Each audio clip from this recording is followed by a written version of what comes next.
ఈ రోజు డాక్టర్లు సగం నాలెడ్జ్, రోగం ఒకటి, ట్రీట్మెంట్ ఒకటి. అవునా కాదా? ఓసారి డాక్టర్ల వల్ల లేనిపోని సమస్యలు వస్తున్నాయి.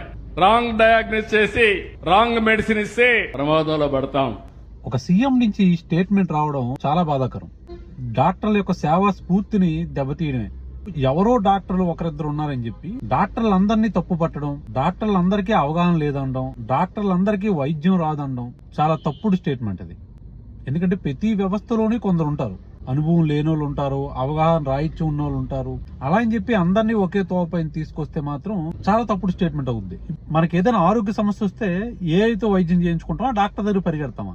మీరు ఇన్నేళ్లు సీఎం గా చేశారు, మీరేం చేశారు వైద్య రంగంలో? రాజశేఖర రెడ్డి గారు ఆరోగ్యశ్రీని 108 తీసుకొచ్చారు.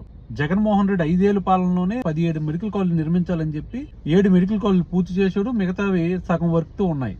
అలా అని చెప్పి మిమ్మల్ని ఇప్పుడు డాక్టర్లు అందరూ వచ్చి తప్పుగా మాట్లాడితే, మీరు చేత కదని చెప్తే అది కరెక్ట్ గా ఉంటుందా? సో ఈ రోజు డాక్టర్లు ఎంతో కష్టపడి చదివి డాక్టర్లు అయ్యి సేవ చేయాలనే ఉద్దేశంతోనే వైద్య రంగంలోకి వస్తున్నారు. ఒకరిద్దరిని మనం తీసుకొని అది అందరిపైన రుద్రం అనేది చాలా తప్పుడు స్టేట్మెంట్.